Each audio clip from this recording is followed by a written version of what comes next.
To QI, which tonight is a wholesale homage to all that is horrible. Queasily hunched over the handrail with me tonight are the disgusted Dara O'Brien, the appalled Chris Addison, the shuddering Sean Locke, the slightly disturbed Alan Davies.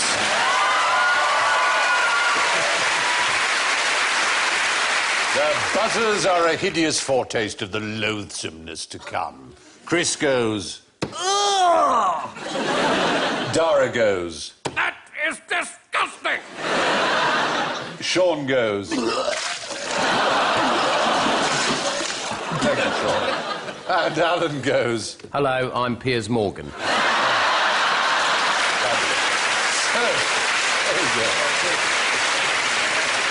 Pass the sick bag, Alice. Let's plunge in. Where do you think this little chap lives? Oh, I bet it's about your person, is it? It's certainly... Let's just say it is parasitical. It looks like it fits on the top of a pencil.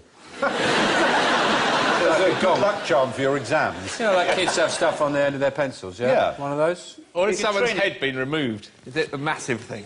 Ah! No, it's not that. I reckon it looks like it lives around something that's long. Yes.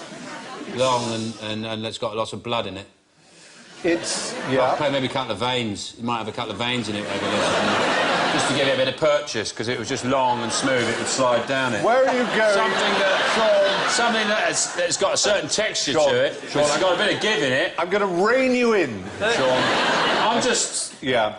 You're kind of right. It's a slidey organ, a wet organ that it's... Looking at me for... I think looking at it, I think it lives in the dark.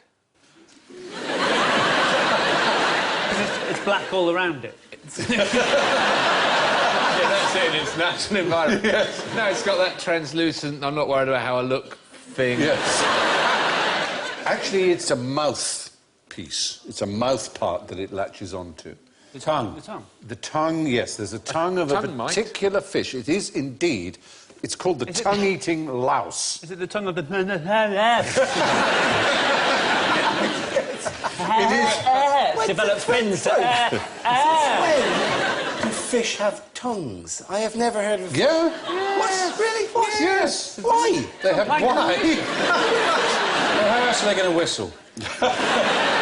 This is the African blacktail. That's not its actual size, is it? Yes, it's a big fish. It's the African blacktail. The really gruesome thing about this louse is that it latches onto the tongue. You can see how big it is. And it sucks the blood out of the tongue such that the tongue disappears and it replaces the tongue. The animal thinks its tongue is actually this louse. And it lives in there quite happily and breeds, and its children live in the gills, and it just colonises the head. So when the fish sees that photo, it's going to be really embarrassing. Yes, No wonder everyone was looking at me oddly at that party. Yeah. So the fish goes without a tongue, the louse gets free food. On the plus side, it just looks like it's on a massive space hopper. Does it die, the fish? No, it carries on with a false tongue. Well, parasites like to keep their host alive, don't they? Well, that's it. It's to their advantage, because the point is the food that passes into the mouth. It's probably not that bad. No. There's worse things happen to a fish, like being caught, as it has been there. Yes, it's true, by a human. Yeah. It probably finds the human more disgusting than the louse. Yeah. There's a flatworm that sort of inserts itself into crabs and then grows through all the parts of the crab till it pops out the top and then drives the crab around. Yes. Get out of the way! to some seaweed! You're absolutely right. Well, there are other animals that you might like to know about. What's covered in snot and eats whales? No, some sort of nose parasite. Well, it's a parasite that eats whales. It's a whole? Kind of, no. It feeds on the bones of whales. It is evolved. Is there a creature I don't know about? A massive creature that eats whales. Oh. The snot monster. It's this gigantic green thing that I've never seen. It would be big, wouldn't it? Yeah. Eats them like peanuts. I mean, everyone has a bit of a whale when it dies, and it Yeah. takes months for it to get... And it gradually gets... All of it gets consumed by the creatures of the deep. And the bits that fall right down to the bottom are the bones. And there's this extraordinary little... Snotty little bugger. It's literally little... Yeah, it latches into the bones and it brings out little feather-like plumes and it feeds off the nutrients and it's covered in mucus, so it's called a snot flower or muciflora. I've coughed something like that one. That looks like a bit like KFC. Ooh, tempura. Yeah. It does a bit. Tempura, that's so middle class. I feel from Japan. No, actually, it looks like... Doesn't look like KFC, like tempura. So other parasites worthy of mention. Tapeworms, how would you know if you had a tapeworm? You'd eat more than usual? No, oddly Do you know a enough. fact? I know a fact about tapeworms. Yeah. That 8% of people in this country have got tapeworms, which makes them more popular than dogs. There you are, the most popular pet. I heard a very interesting programme on the radio the other day about a man who was told that one of the benefits of having a tapeworm is it gets rid of asthma and eczema. And eventually he caught a tapeworm and it's got rid of his crippling asthma and an eczema condition. It completely got rid of it. And he swears by it. He doesn't want to get rid of this tapeworm. You know, he just he eats more. And Well, no, you don't eat more, actually. That's not true at all. Well, In fact, I added that bit on. Yeah, You're right. Quite. Put that in. Yeah. Put that in on purpose. It's a misapprehension. People think that, oh, it eats all your food, therefore you're bound to be really hungry. Yeah. In fact, it makes you nauseous. It eats a small amount of your food, but the irritation to the bowel and various other problems mean you actually lose appetite. Somebody told me once that to get rid of the worm, you have to starve yourself and then wave a steak in front of your mouth. And, you know, I was 16, I was chatting up this girl at 16. Not your mouth. You know, yeah, she was all about it. And then it would come up and then bob out and, you know. I Sweet was 16, idea. she was saying this, I was trying to chat her up. You're trying to chat her up with tapeworm stories. It was her tapeworm story, right? Oh, I see, Yeah. right. So what sort of length would you expect a tapeworm to be inside you? 8 metres. 14 miles. More, but 14 miles is perhaps a little long. Mister, A good half Thank you for joining in. No, but 50 feet is not it's not unacceptable. 8 metres 50 isn't a lot bad, of is it? stuff. 8 metres isn't bad at all, no. But they can stay in you for 20 years. You You have get them quite for a close to long, them, long wouldn't time. They're not pleasant. We don't want them. And they are segmented, aren't they? They're not it's flat, but in little segments that make them even creepier. There's one that comes out of your leg. And it takes 3 or 4 weeks to come out of your leg because the only way of getting it out is to wind it round a pencil. You have to go to the doctor every day and he'll do about an inch of it a day. Yeah. It's incredibly painful. But there's a theory that that's where the medical sign of the serpent wrapped round Oh, the the staff caduceus. comes from. Oh, that's a nice thought. I don't know if it's true, but I like this kind of atmosphere of scout camp where everyone keeps each other awake. And apparently there's this thing, and this person, and these spiders came out. Hopefully that's prepared you all for the horrors ahead, so you might need a stiff drink after all those disgusting animals. What's the key ingredient, then, in the world's nastiest cocktail? Malibu. Creme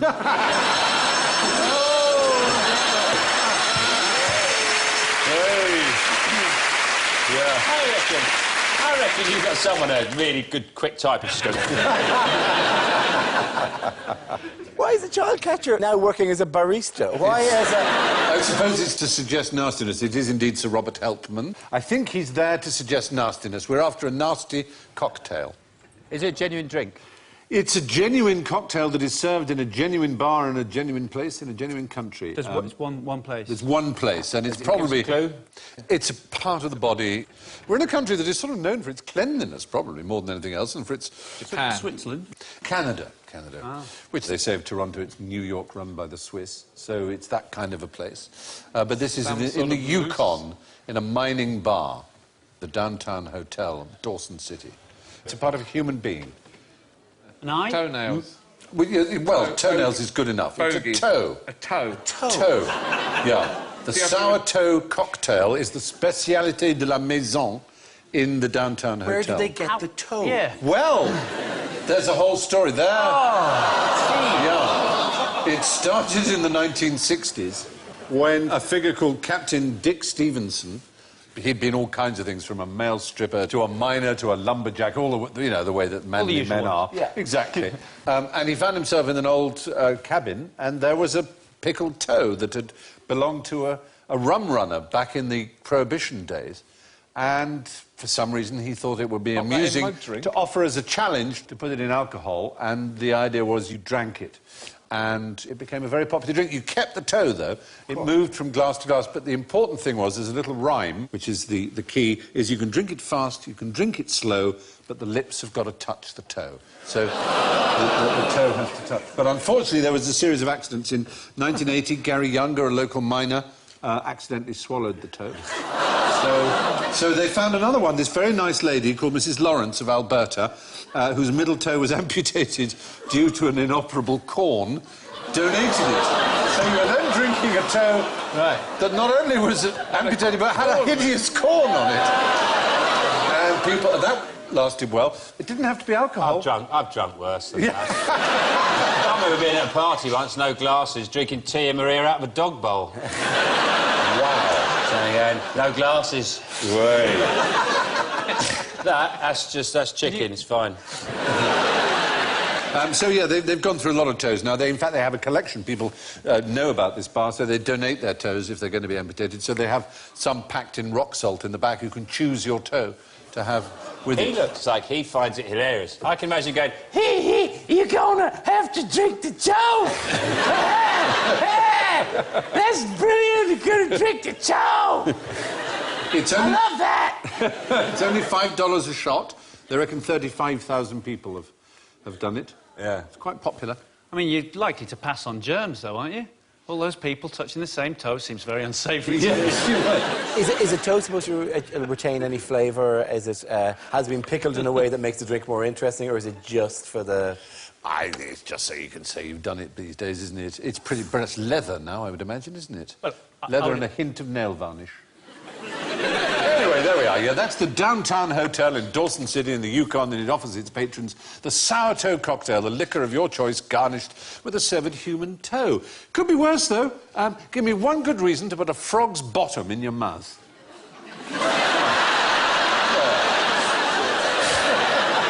Both sides. Do you remember posing for that? I remember that. What a night that was. Let's see what I've got in my hands. Oh! Is it breathing underwater? Because if you were swimming along, you grabbed a frog and sucked all the air out of it, keep going.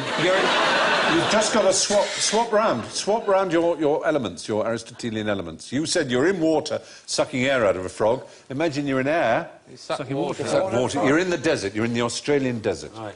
And there's a number of species of frog who, in order to kind of prepare themselves for the dry season ahead, store a huge amount of liquid in the form of actually urine, but very weak urine. As you can see, they swell up quite a lot. And as Aboriginals have discovered, if you find one of these and you're very, very dry, you literally put it like that and suck its bottom, and you get a lovely drink. It's like essentially it's a Capri Sun. Yes! That's what it is. That's what it is. Squashier than a fruit. And you just, Darren, you just get a straw and you can make a hole wherever you want.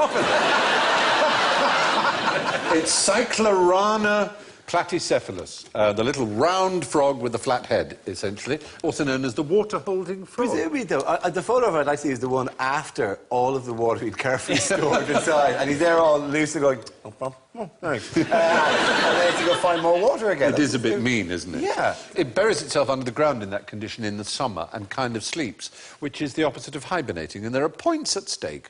For those of you who can tell me what the summer version of hibernating is. Hibernating is from hiber. Lobernating. Oh, that's a good... It's logical again. Lobernate. Hibernating? Etonation.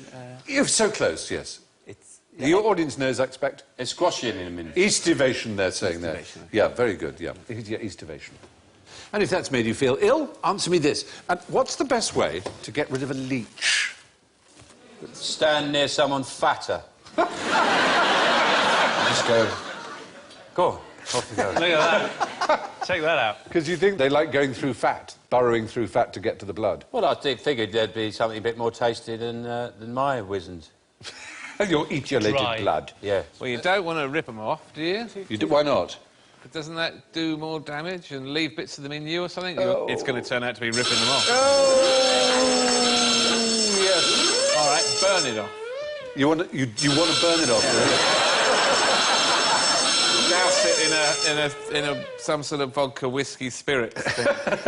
You're safe with that one. You could try. Well, actually, the answer is simply just leave it. Ignore it. Yeah. It fills up and goes. Yeah. If you pull it off, you won't leave a bit of it behind, but nor will it help. It's kind of difficult to ignore when it's right there on Yeah, your that- nose. I agree. You're having to... Sorry, They're usually going to be on the legs, though, because there are all kinds of misapprehensions about leeches. One is that they drop, they're sort of evolved to drop down onto your neck. Nearly always going to be on your legs, because they're going to be in the water. If you pull them off, they don't leave bits of themselves behind, but they're anticoagulant, means you will bleed for quite a long time. Whereas if you let them finish it off, they actually seal off the wound nicely, and you've only lost about a teaspoonful of blood. Aren't they trying to experiment with the anticoagulant to Yes. find ways of stopping haemophilia and so on? That's right. Wales was the capital of British leech farming. You'd be pleased to know. There's still one left. There they're called leeches. Leeches. There you go, with two L's, that's it. Does it hurt? Not really, no. I've had a leech. I mean, you don't actually notice. Someone usually points it out. It hurts if you pull it off, so that's the point. Just How leave did it you and get it'll drop yours off. I was told just to leave it, exactly. They just said, you've how got a leech there, and I looked at it. Still there now. No, it's not still there. 5 years later, huge great leech. Giving it a name, read its story. Nurturing it. How long very before it falls off? How long disappointing. before it fills? How long Oh, before- not very long. I mean, you know, it'll be there for 10 minutes or so. And it doesn't Oh, leave you a that was sting nice. like a mosquito. No.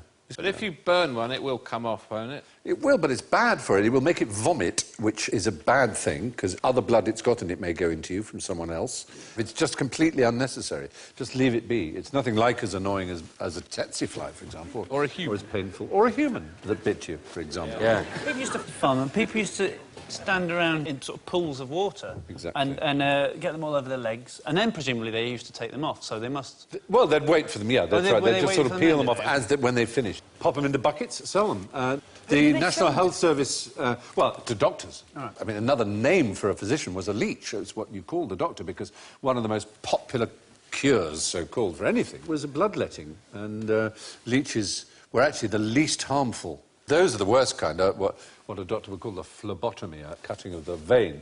And they're huge bowls of blood. I mean, really, were constantly. I mean, It's terribly bad for people. But that was considered to be the basic cure for almost any fever. Whereas a leech, mind you, they'd use about 50 of them, but they'd cover you in leeches. But they're used today in surgery. The NHS buys thousands of leeches a year. There's some. What surgery do they use it in? Well, in microsurgery, it kind of repairs the blood vessels quite well, seals them up properly. It's really very helpful, it seems. I hope the leech guy in the surgery dresses differently to the rest of the operation staff. I hope the leech guy arrives in like the child catcher, like, in a fancy hat with leeches hanging off it. And then he arrives in, hello, the leech man. So, leeches won't do you much harm if you just let them finish their meal. Now, what was a really horrible way of transporting smallpox vaccine?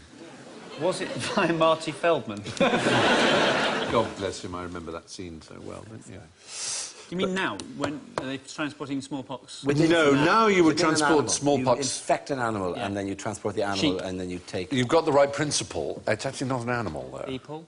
a rock. You infect a rock. No, a human. A volunteer A A prisoner. human child, an orphan. An orphan. Yeah. He's got no one to tell. Yeah. You go back to the early 19th century, vaccination has been discovered. We know about vaccination. Cowpox. Cowpox, exactly. Edward Jenner discovered that if you injected people with cowpox, they would be immune to smallpox. A smallpox which killed about 60 million people in the 18th century. It was a really terrible disease. Now, in about 1803, the King of Spain, whose son had died of smallpox, thought, we want to vaccinate everybody in South America. But how do you get the vaccine in a ship for months? You haven't got ice packs. You know, it's 1803. So you round up a few orphans and you inject one orphan with the vaccine, and he develops the immunity, and his blood is full of the antibodies, and it's all great. So you take his blood and you put it in the next one, and the next one, until you've got a whole colony of orphans who are not harmed because they are immune to smallpox, but it means you can use them as a kind of serum, if you like. It's kind of creepy. They're not harmed, but they're quite a long way away from home. Yeah, that's the one trouble, is they find themselves in the middle of the jungle. The British, I'm afraid, we did it too. We did it with low-caste Indian boys.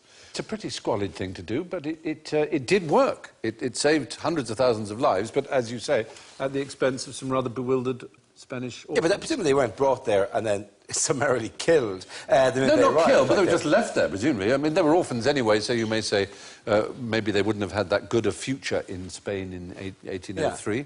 So maybe their lives went well for them in South America. Who knows? Too late now, anyway. Nothing we can do about it. No, there isn't. You're right. Yeah. But we can we can think about them. We can give this little pause and don't worry about honour them. Forget about it. Let's move on. So what about smallpox today? Is it a worry? Yes. How so? Because it's really the orphans. That you care so the much orphans about. of great dynasties who are coming back to attack us. No. It came that close to being the very first disease that humankind completely got rid of, in the sense that there was not one vial or test tube left of it in the world. And then they thought again in about 2002 and said, well, maybe we don't really have the right actually to extinguish it from the face of evolution. So there is somewhere a tiny amount of it left. Is there not a fear? I would have thought that they might keep it to develop a vaccine in the event that, I don't know, North Korea had kept hold of some smallpox. Well, that's also possibly it. You're absolutely right. It may just be that they can't risk the possibility that somebody else has it, and that's human nature. But it's... I'm sorry, this feels like we're in the opening scene of an apocalypse movie or something. Yeah. Doesn't life often feel like chatting about... But don't worry, it's in this test tube. Nothing could... And of course, it was so virulent in the 18th century, and people knew that it was contagious, that actually you were much more likely to get a job if you were pockmarked. Because you'd actually had the Because disease. it showed that you'd had it. So servants and things who were unblemished were unlikely to get a job because it's possible they would catch it and pass it on in the family. Anyway, smallpox vaccine was transported to the New World by successively infecting a series of small boys and then dumping them in South America when they weren't needed anymore. Now to some other handy hints for travellers. Fill in the blanks from these 19th century travel guides, all right? Firstly, never rub your eyes except with your... Frog. Frog. Other eye? Other eye. It's a handbook for travellers in Spain by Richard Ford in 1847. Paella. Elbows. Elbows is the right answer. That's brilliant. You can't. Oh, thank you. Sorry, elbow. Yeah. I suppose because you're not supposed to use your hands in case there's something That's on it. But it's quite hard to get your... You have to be quite limber. Well, reasonably. Yeah, elbows. That was a piece of travelling. OK, the next one. Keep a spare jewel for emergencies in your... Dog. Dog would work. This is from a book called The Art of Travel or Shifts and Contrivances Available in Wild Countries by Sir Francis Galton. This would be like, so you had some spare cash? Yeah. It's, or a jewel, in fact, literally, to keep a spare jewel. Imagine you've been robbed. A highwayman, or, well, no, it's in the 19th century, some sort of footpad. In your shoe? A shoe, they're probably looking a shoe and a hat. You look a hat there in your cheek? In your cheek, no. Your fundament? In your ear? Stomach? Up your nose? Not in your stomach. The weird thing is it isn't an orifice. Double chin. Armpit. Oh, No. Under your eyelid? No. Yeah! No. Between your toes? No. In your arm. Literally. In your arm. He recommends you make a cut prior to travelling. You push a jewel in and you sew it up and let it heal. And then when you are... And a little bit of hash? Maybe. Yeah. Beware the dirty habits of native cooks who will often be seen buttering toast with... Earwax. Ooh. It's going to be something that isn't butter. Yeah. The wings of birds, the wings of fowls, apparently. This is something you're warned against. Using them to do the buttering? Yeah. I think it's quite reasonable. Do you mean actually, what, for the secreting a substance, or... Greasy just wing? a The butter? greasy wing, I guess they would roast a fowl and I see. greasy, or they'd use a live chicken and use it to butter bread with. A live chicken? In the kitchen, they have a chicken whose only job... I don't think... Butter in the toast. I don't think it... Chicken also... It's just... He also Come did with the me if you washing want up. to That's live. how he got the greasy Yeah. button from doing the washing up. When it's finished the washing up, it does the toast. It's a... Would he only have one arm? Would he have one particularly good arm for it? Or would he... Yeah, that's what they do. It's a job. It's a job. Yeah. Well, I suppose it's a gig, you know. Is it... And then if you want an egg on it... Anyway, that's advice against eating butter when in the tropics from a book called Hardships in Travel What a Made Easy. brilliant book that must be. Yeah. Another thing to warn you against is the Germans are the worst offenders, having a grossness in their way of eating and a gloating zeal in... A gloating zeal enclosure. This is my gloating zeal. Look, I have the biggest rock. It could be that. Oddly, it isn't. No, it's actually dirty postcards. They were warned against travelling with Germans because they have a gloating zeal in collecting salacious postcards, is the exact... I love this. These are the warnings that were given pre-2 World Wars. Yes. Yeah. Previously known for collecting salacious postcards. It turns out they... Later for exterminating millions. Good. I think we should move on. How can you tell if you've got Bonnie and Clyde syndrome? Is it those people who've got, like, one half they're dressed as a man and the other half they're dressed as a woman? And they sort of go do variety shows in probably somewhere like Albania these days. It's probably the only place to have them. It's not... Has that woman on the left got it? No, I don't think so. Peculiarly enough, Bonnie might have had it, but Clyde certainly didn't. It's a paraphilia. Do you know what a paraphilia is? It's an erotic attachment to something wrong. Or Yeah, it's like outside- a fetish or a taboo or something like that. It can be for a physical... Loving a bad boy. Not necessarily bank robbery. It's one of the few paraphilias that more women have than men, this particular one. It's called hybristophilia. Women who fall for very dangerous, violent criminals. Right. In Britain alone, there are estimated to be at least 100 women who are engaged to Americans on death row. People who've corresponded Just with death that's row. British women who've not even been there, who are engaged to, Not just corresponding, but engaged to. Not to mention the wives of Tory MPs. Yeah, right. It's an erotic, sort of fetishistic, strange love that people have for violent criminals. I mean, real wrong-uns, not just like, oh, he's a naughty boy, but, I mean, murderers of the worst possible kind. She appears to be going, lose weight!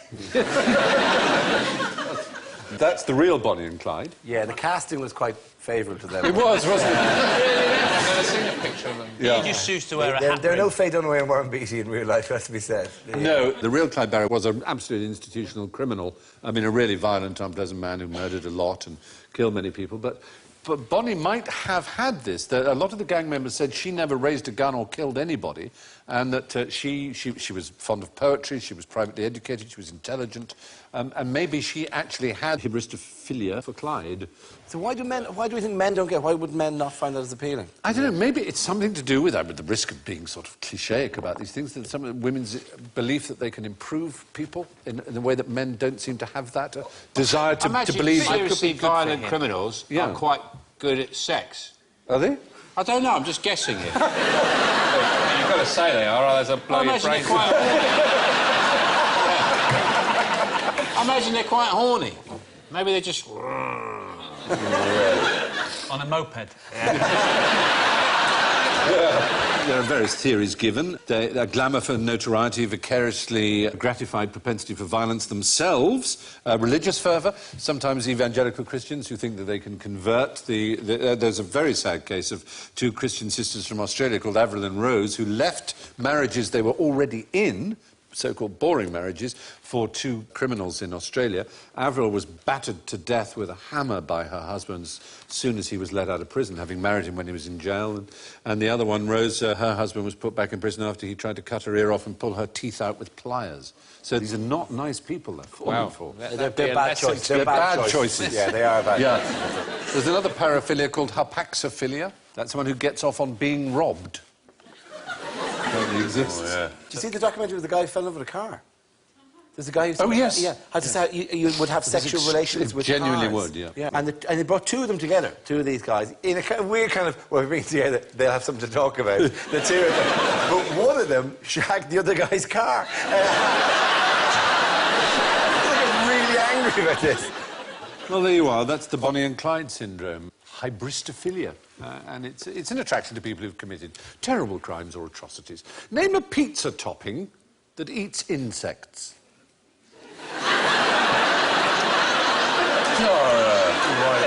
I get to be Mario in this situation. Anchovies. Is it? Oh, dear me, no, not anchovies. Olive. Sorry? Olive. Not olive. Spiders.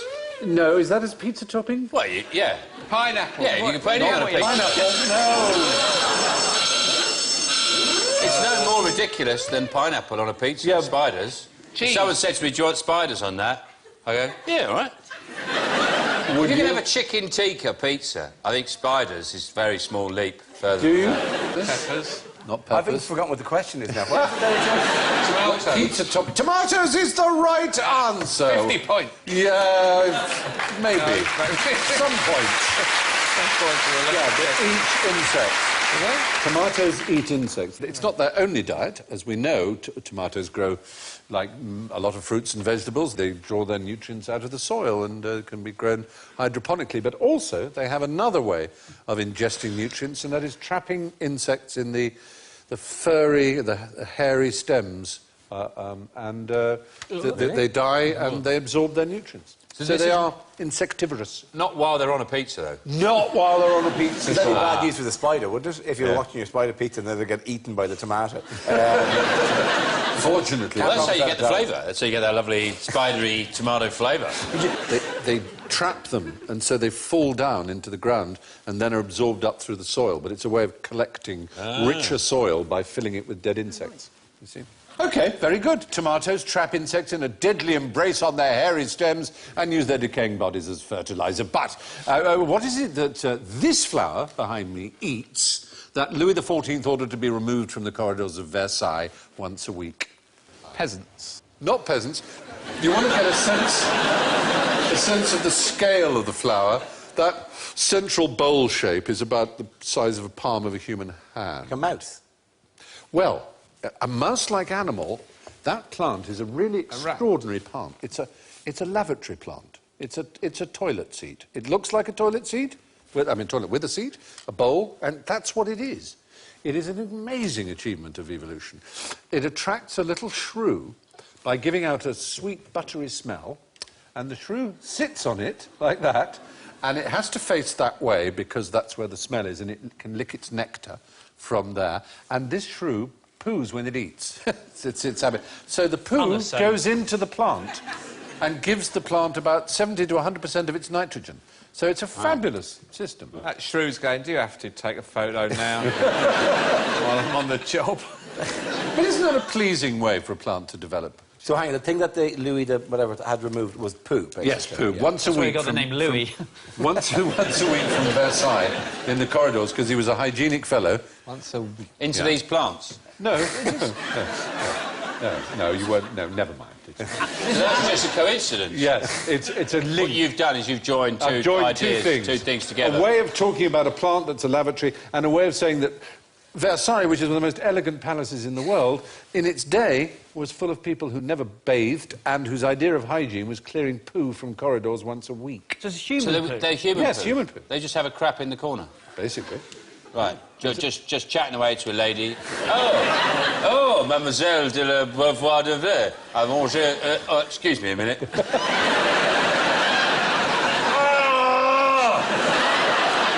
No, that was German. Qu'est-ce que vous allez à Versailles maintenant, plus tard? Funny 'cause They're not fanning themselves. Say, when we broadcast this bit, can we get proper subtitles for what Sean just It will be hard. Yeah, I speak French. Yeah, pretty good. Pretty good. You so do.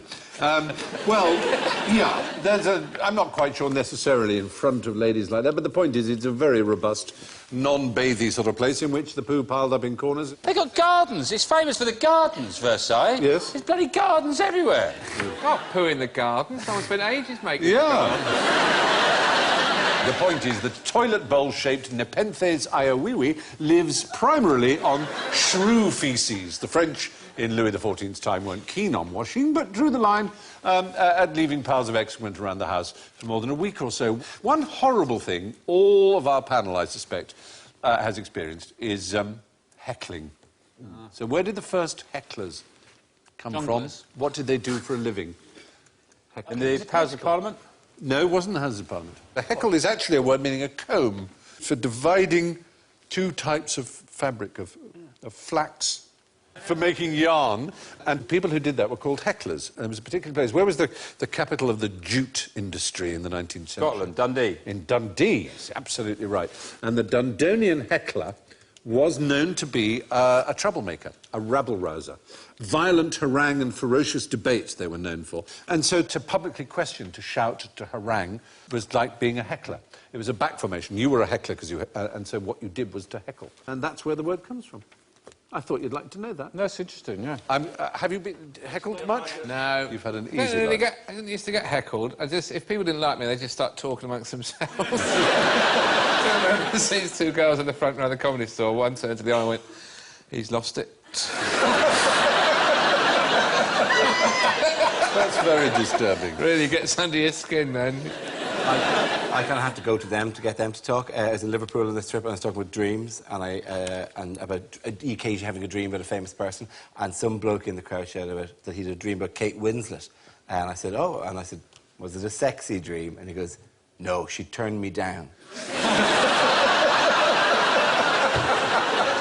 In his own head.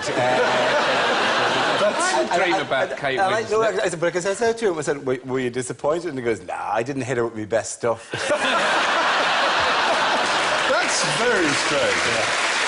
I had a dream about Kate Winslet, and in my dream of Kate Winslet, it didn't quite work out either. Wow, she's like a Freddy Krueger of teases.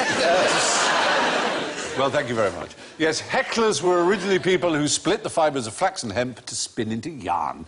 And so, with a cough and a retch, we bring up the bolus that is general ignorance. So, fingers on buzzers. Where does a snake's tail begin? After its bottom. Is the right answer. After its bottom. Absolutely right. Yep. That's simple. But as you know, Stephen, I studied snakes for many, many, many years. I'm one of the world's leading snake-catologists. Herpetologist? Herpetologist. Ophidian expert. We don't call ourselves that. Don't you? This is the rebranding. Yeah. It's called a cloaca. And after that is where the snake... Because the rest of it is all these Called ribs. the body. We call it the body. Ribs. Ribs and spine. It's got vertebrae. It's got a lot of vertebrae. And, yeah. That other bit's the head. The other end there. Head, you want to write that down, Steve? The head. You weren't kidding, were you? You really are an expert. And thank you. And you get your points. No legs on a snake, Stephen. No. Not finally legs on a snake. Not a one. Not a one. Snakes might look like they're all back end, but they actually have surprisingly short tails. What are the dimensions of a piece of 2x4? Yes. Oh, thanks. 4x2. No! What a pity. 2x4. 2x4. No! all the points you've made on your expertise on snakes. Yeah. That's just you've leached them. Win them back. No, it is called. What is 2x4? It's plank of wood. But it's not 2x4. It's about 1.5 by 3.5 inches.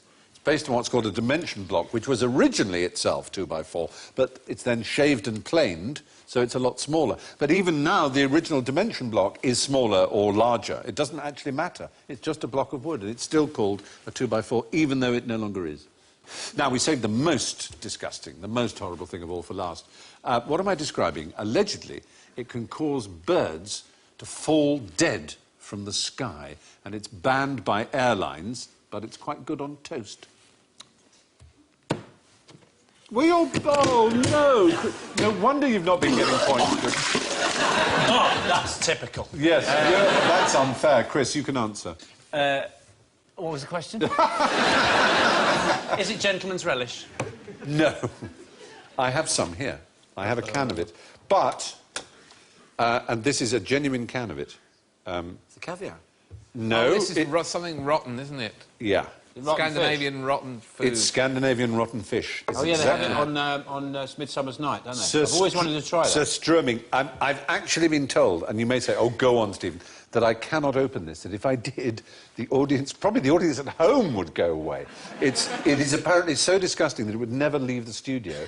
And I think we'd be sued by the studio for opening Graham Norton show. It is, yeah, by the Graham Norton show. It's called surströmming. It's herring. What happens is you put the herring in a barrel, first of all, in a wooden barrel, with about half the amount of salt you need to cure it. So it's not cured. Instead of being cured, it ferments. In other words, it putrefies. And then after it's been like that for a month or so, you then put it in a can, but the can is designed, as you can tell, to swell up slightly, so it's continuing to ferment. It's still... They buckle, don't they? They buckle, and it is absolutely, unbelievably disgusting, the smell. There is nothing, apparently, as revolting, really, on the face of the... A friend of mine lives in Sweden. He said that, you know, that is something you have to be Swedish to eat. Yeah, indeed. I mean, they consider it a delicacy. Often what they do is they open the can underwater, because the way to eat it anyway is to rinse it and then cover it in sort of onions, which helps with the smell a bit, and then drink it down. It's got a best before date.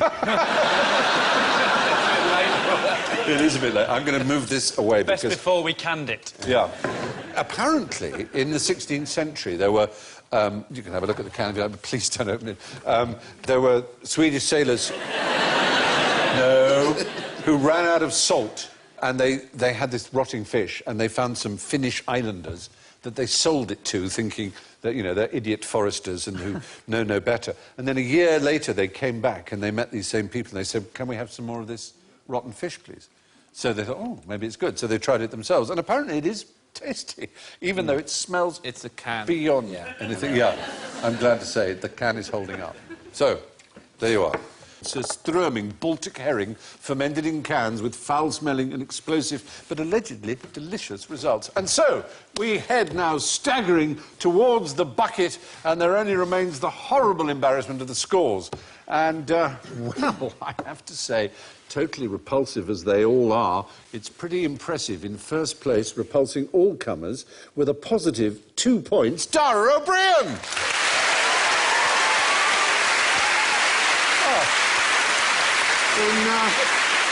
In second place, with a reasonably bad taste in the mouth, with 13.8 points, it's Chris Addison!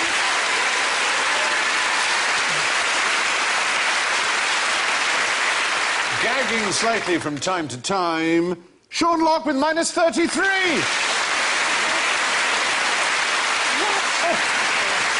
And just behind him, taking an early bath, on minus 35, Alan Davis.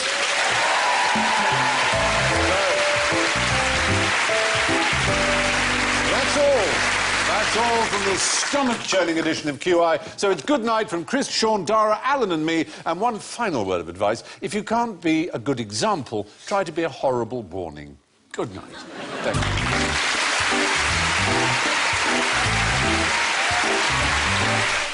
A brilliant lineup on Buzzcocks next on BBC Two with Dragon Peter Jones and Mel B livening things up. And there's more comedy on Monday night at 10. Join Rob Brydon on The Trip.